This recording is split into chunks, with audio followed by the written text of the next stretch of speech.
Shalom.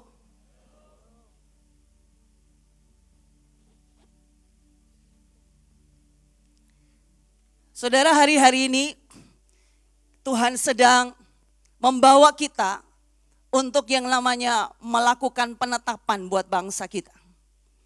Saudara, itu bukan sekedar sesuatu yang kita buat untuk sekedar ikut-ikutan.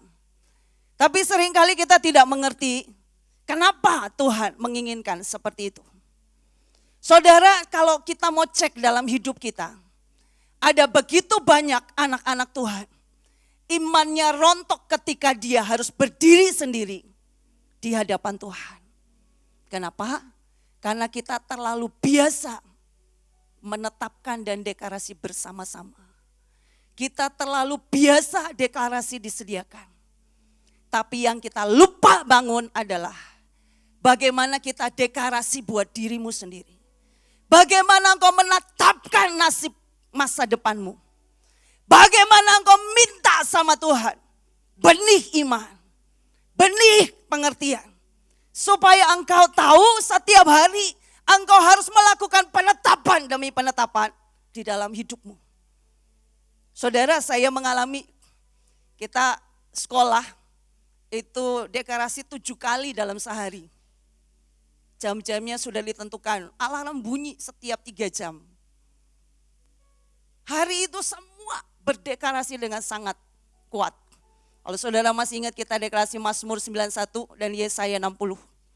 Semua deklarasi di mana-mana setiap 3 jam. Saudara, hari di mana tiba-tiba satu mengeluh demam. Ketakutan mulai muncul. Padahal demam biasa. Bukan demam yang aneh-aneh. Ada yang demam karena hari pertama haid. Ada loh. Ada yang mau menopause. Dan macam-macam. Banyak cerita lucu terjadi. Dan tiba-tiba saya melihat pasukan yang tiap 3 jam deklarasi. Yang 7 kali sehari deklarasi. Habis. Bahkan tidak punya kekuatan untuk deklarasi. Tidak punya kekuatan untuk menetapkan sesuatu dalam hidupnya. Kenapa?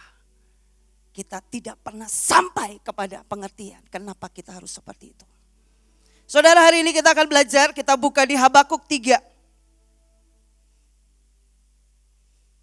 Habakuk 3 ayat 17. Ini sering kita dengar ayat ini dan sering dinyanyikan. Tapi hari ini kita akan baca sekali lagi. Habakuk 3 ayat 17 sampai 19.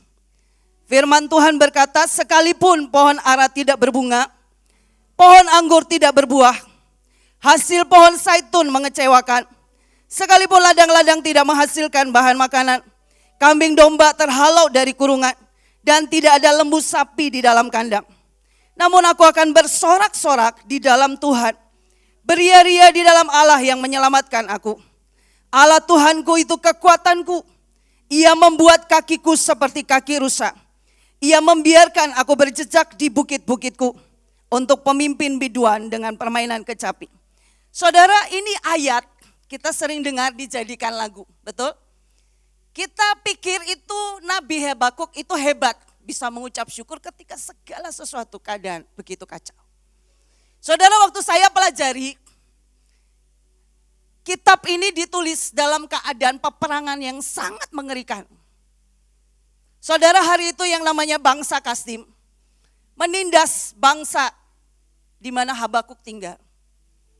Dan dia melihat di depan matanya orang benar dibunuh. Dia melihat semua ketidakadilan dan dia melihat semua peperangan terjadi, kelaparan, sakit, penyakit dan segala sesuatu terjadi. Itu di pasal 1.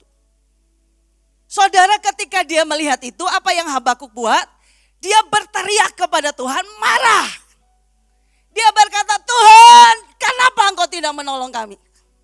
Kenapa engkau tidak membunuh dan membinasakan bangsa yang menindas bangsaku? Kenapa engkau tidak turunkan tolah dari surga dan menghabisi semua? Dan marah. Saudara tahu hari itu bangsa Kasdim di bawah pimpinan Raja Yoyakim. Dia bertekad, bercita-cita menguasai seluruh dunia. Dan dia membunuh semua orang yang menyembah Tuhan. Saudara, hari itu Habakuk sangat marah. Dan dia berkata, Tuhan, di manakah engkau? Kenapa engkau tidak bersegera menolong? Tapi kalau saudara baca, dia melakukan doanya karena kemarahan, karena ketakutan, karena sebuah himpitan dan tindasan yang dia berkata satu kali, aku akan mati. Aku tinggal menunggu giliran. Saudara, di pasal kedua, dia berkata, aku mau naik ke mercusuar. Tadi sudah lihat gambar mercusuar. Aku mau menanti-nantikan pesan Tuhan. Saudara, itu naturalnya manusia kita. Kita marah sama Tuhan dan kita punya harapan Tuhan datang dan menjawab, tenang anakku. Jadilah kuat, jadilah, jangan gentar, jangan takut, apapun lah bahasa kalimat penghiburan. Saudara, Habakuk menanti-nantikan Tuhan. Dan dia berkata, aku mau menantikan apa firman-Nya terhadap semua pengaduanku. Semua kemarahanku dan ketakutanku. Saudara, Tuhan datang, Tuhan itu tidak bicara jangan takut dan sebagainya. Tuhan berkata, celakalah, celakalah, celakalah 5 kali. Dan hari itu Tuhan sedang mau berkata, bangkit, caramu berdoa. Engkau tahu di depan ada masa yang lebih sukar. Tuhan tidak datang dengan sebuah penghiburan. Tapi Tuhan datang dengan sebuah pernyataan bahwa hei bangkit engkau pasukan Tuhan. Engkau punya kuasa menentukan dan menetapkan. Di depan ada masa yang lebih sukar. Saudara, saya belok sedikit. Saya waktu di provinsi, Tuhan ajarkan saya sesuatu yang sangat menarik sekali. Saudara tahu kata Hosana? Hosana itu kita dengar, kita tahu istilah itu pada waktu Yesus masuk ke Yerusalem. Betul? Dieluk-elukan. Tapi ada yang ajaib dari kata Hosana. Ada arti kedua dalam bahasa Ibrani, itu artinya oh save. Saudara kalau baca di sejarahnya, itu menerangkan tentang sebuah keadaan SOS. Rescue me, selamatkan kami. Hari itu, saudara baca di sejarahnya. Seluruh Yahudi berteriak, Tuhan kami lihat mujizat. Kami lihat keajaiban. Selamatkan kami dari bangsa Romawi. Jadilah raja buat kami. Saudara, mereka mengeluk-elukan Yesus karena berkata ini orang sakti sekali. Tidak tunggu lama, besok harinya Yesus masuk ke bait Allah. Dia membongkar bangkirkan bait Allah. Dia membersihkan bait Allah. Dan itulah kecewa pertama Yahudi. Mereka berkata, Yesus mengertilah kemiskinan kami. Mengertilah kami cari makan dengan cara ini. Mengertilah nasib kami. Mengertilah kebodohan kami. Mengertilah segini loh yang kami bisa. Dan hari itu karena kemarahan. Mereka bahkan tidak mengerti. Yesus berkata dalam 3 hari aku menyelamatkan dunia. Saudara, yang terjadi lebih mengerikan lagi. Orang-orang yang sama. Bangsa yang sama. Yang berteriak Yesus selamatkan kami. Hari itu berkata dia melakukan pelanggaran agama. Karena dia menyebut dirinya ajaib. Menyebut dirinya anak Allah. Padahal tadinya mereka berteriak Yesus selamatkan kami karena mereka lihat mujizat. Tapi karena mereka kecewa dengan cara Yesus. Maka merekalah orang yang berkata, Yesus salibkan dia. Saudara, Yesus itu mengalami 3 pengadilan Yahudi.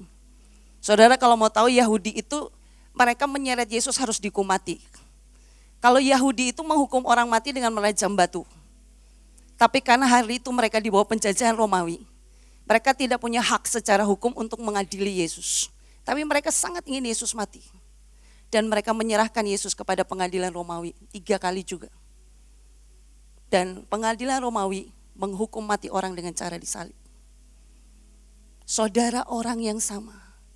Yang tadinya berteriak, Yesus selamatkan kami. Jadi raja buat kami. Tapi karena tidak mengerti rencana Tuhan, cara Tuhan, kehendak Tuhan. Hari itu orang yang sama berkata, salibkan dia karena dia melakukan pelanggaran agama. Saudara, saya berdoa seperti Nabi Habakuk. Dia menghadap Tuhan dan dia berkata, Tuhan, selamatkan bangsa ini, tapi dengan kemarahan karena dia sangat takut.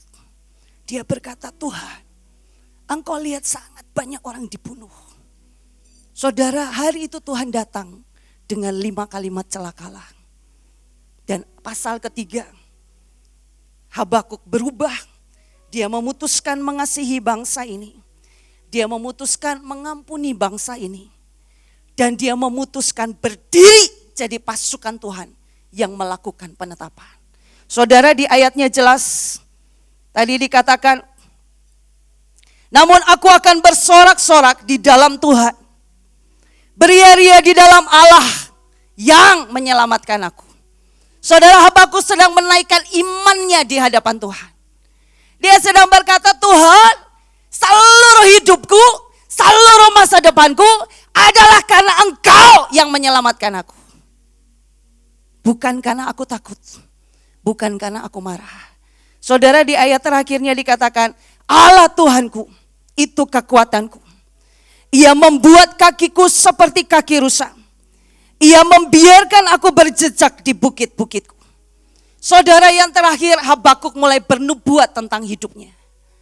Dia mulai berkata, Tuhan, Engkau Allah kekuatanku. Engkau Allah yang mengerjakan iman.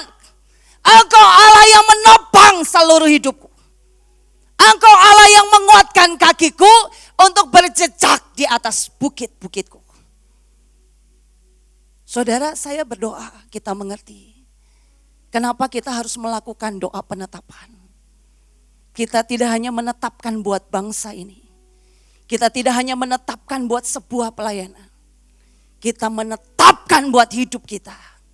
Dan itu seperti benih iman yang terkumpul waktu saudara deklarasi penetapan buat bangsamu. Engkau akan lihat kumpulan iman itu akan naik.